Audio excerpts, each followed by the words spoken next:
அடிமொய் எழுத வந்த கிளி போராடுது, அத பொய் எழுத வச்ச கிளி சீராடுது.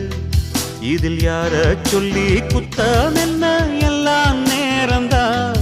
அடி ஒன்னோடொன்று சேராவிட்டால் என்றும் பாரந்தான். தித்திக்கும் செங்கரும்பே இத்தனை நாள் எங்கிருந்து, மொட்டு விட்ட தேனரும்பே போதுமடி உன் குறும்பே.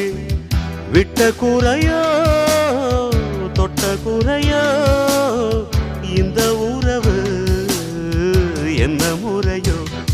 ஒரு கோல கிளி சோடி தன்ன தேடுது தேடுது மானி, அது திக்க விட்டு திசைய விட்டு நிக்குது நிக்குது முன்னே.